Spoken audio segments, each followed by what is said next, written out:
지난 8월 일본 정부가 후쿠시마 원전의 방사능 오염수를 정화해 바다에 방류하는 방안을 논의 중인 것으로 밝혀져 전 세계적으로 큰 파문이 일고 있습니다. 과학적으로 전 일도 지식이 없지만 그 희석이 되는 게 말이 됩니까? 지구를 멸망시키는 인간의 탐욕 19, 3위를 공개합니다. 위기의 동물들, 돌아올 수 없는 여정.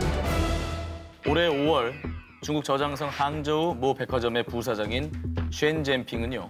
본인의 SNS에 천상갑 볶음밥은 최고의 음식이란 글과 함께 사진을 올렸습니다. 이 사진 한 장은 중국을 넘어 국제사회에서 큰 비난을 받았습니다. 그 이유는 사진 속 재료로 쓰인 천상갑은요. 아프리카와 아시아 열대 지역에 서식하는 포유류인데요. 지난 수십 년간 인간에 의해 무자비하게 잡혀 현재 몇 마리가 남아있는지 가늠조차 할 수 없는 동물이죠.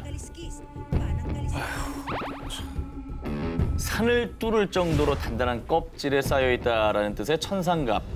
정말 갑옷처럼 생긴 이 비늘이 특이하잖아요. 근데 이 비늘에 자양강장 효과가 있다면서. 그놈의 자양강장 진짜. 그놈의 자양강장.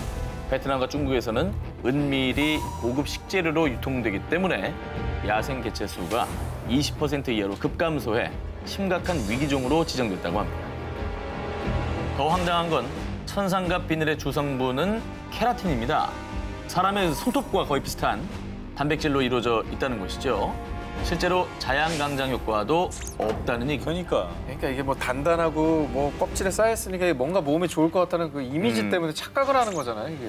아, 진짜. 천상갑뿐 아니라 인간의 이기심으로 인한 동물들의 순환은 전 세계 곳곳에서 이루어지고 있습니다. 지난 2016년 12월 말레이시아 샘포르나 인근의 섬에서 발견된 푸른 바다거북이 사체. 이 배딱지와 내장이 뜯겨져 나갔죠. 더 충격적인 건 이 주변에서 무려 100마리에 해당하는 바다거북의 뼈와 등껍질이 발견됐다는 점입니다. 누가 저렇게 한 거네, 아니, 그럼. 집단적으로 이거는 뭔가 목적을 갖고 학살을 한 거잖아요. 뒤집어서 파낸 거죠, 그죠? 네. 어우와. 푸른 바다거북 역시 세계 자연보전연맹이 지정한 멸종 위기종인데 그럼에도 불구하고 말레이시아에서는 거북이 알이 성욕 강화, 또 거북이 고기는 몸보신에 좋다는 미신이 퍼지면서 은밀히 유통되고 있다고 합니다.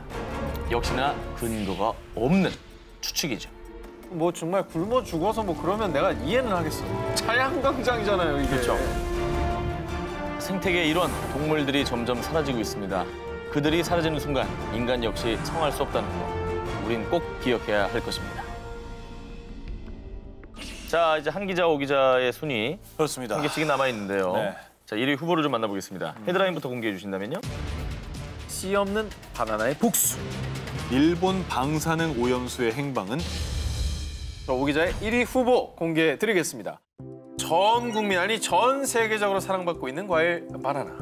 자, 그런데 지난 2014년 미국 경제 전문 채널 C방송사에서 청천벽력 같은 소식을 보도했죠. 지금 우리가 먹는 바나나가 어쩌면 멸종할지 모른다는 뉴스.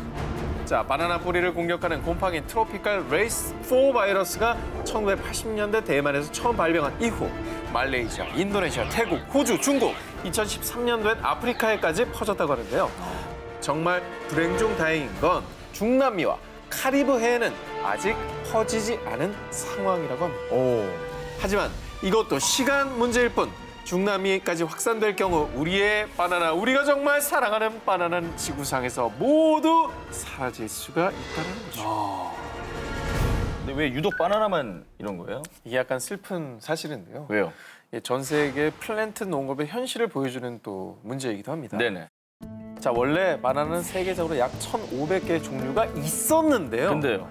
지금 우리가 먹고 있는 바나나 종류는 단 하나, 캐번디시죠. 자, 원래 야생 상태의 바나나는요, 크고 딱딱한 씨가 저렇게 가득 차 있어서 수박처럼 먹기가 힘들었는데 어느 날 씨 없는 돌연변이 바나나를 발견한 겁니다. 그게 바로 캐번디시 종이었는데요. 맛까지 좋아서요, 인간은 결국 캐번디시 종만 대량 생산하기 이르렀고요. 다른 종의 바나나는 상품성이 떨어진다는 이유로 몽땅 베어냈습니다.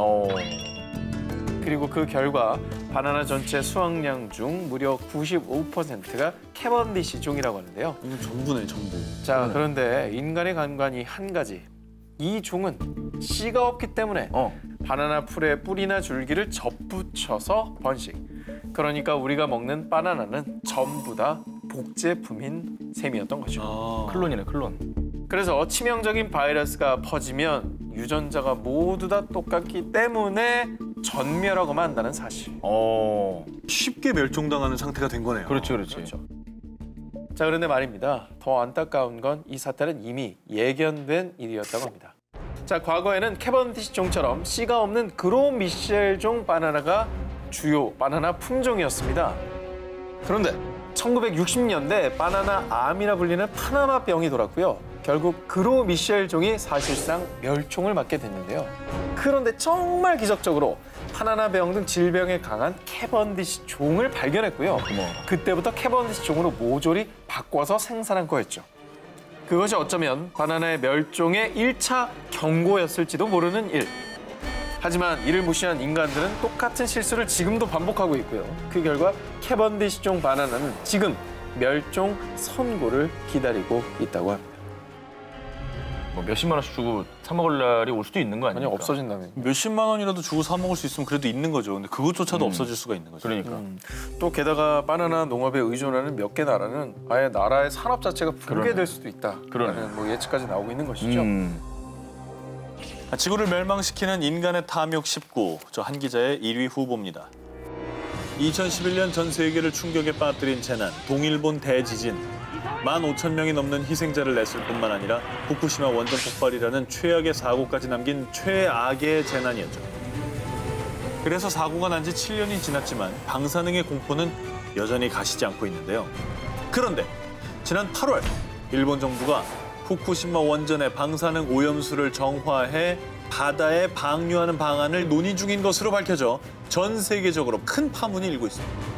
과학적으로 전 일도 지식이 없지만 그 희석이라는 게 말이 됩니까? 어쩌라는 거야. 현재 지진으로 파괴된 후쿠시마 원전에서 하루에 수십 톤의 방사능 오염수가 발생되고 있는데 그동안 일본 정부는 이 오염수를 정화해 탱크에 보관해 오고 있었습니다. 그런데 오염수의 양이 무려 90만 톤이 넘어서자 일본 정부에서는 이 오염수를 후쿠시마 바다에 방류하겠다는 말도 안 되는 대책을 내놓은 건데요.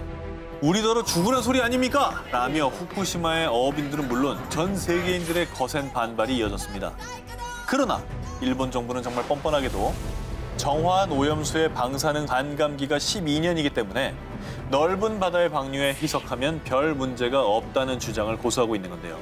하지만 도쿄 전력 측에서 정화했다는 방사능 오염수를 조사한 결과 반감기가 무려 1,570만 년인 요오드 129와 스트론튬 90 등이 남아있는 것이 확인됐습니다. 아니, 사실 반감기가 없어진다는 것도 아니잖아요. 없어지는 반으로 준다는 반으로 거죠. 주는 거죠. 그치. 네. 하지만 일본이 이렇게 막무가내로 나오는 이유는 바로 돈, 이 돈 때문으로 추측하고 있는데요. 만약 땅속에 오염수 80만 톤을 주입할 경우에 발생하는 비용은 우리 돈으로 약 6조 2천억 원. 그런데 해양 방출할 시에 약 340억 원이면 처리가 가능하기 때문이죠. 그러니까 일본 정부가 저렴한 비용 때문에 오염수를 바다에 방출하는 쪽으로 밀어붙이는 게 아니냐, 이런 의견이 쏟아지고 있는 상황입니다. 이게 어디로 흘러갈지 어떻게 알아요? 네, 인류 모두가 공유하는 건데. 네, 너무 무책임한 거잖아요, 사실은. 바다는 결코 일본의 것이 아닙니다. 보다 더 현명한 대책을 마련하길 바랍니다. 자, 그럼 오늘의 데스크 그린포스트 코리아의 서창환 기자님을 영상으로 만나보겠습니다. 안녕하세요. 안녕하세요. 네, 안녕하세요. 반갑습니다. 반갑습니다. 생태계 파괴뿐 아니라 인류에 미칠 파장이 크다고 생각해서 선정하게 됐습니다. 무엇보다 문제를 저지르고 책임지지 않는 일본 정부의 행동을 막을 수 있는 그런 노력도 필요하다고 생각이 들었습니다.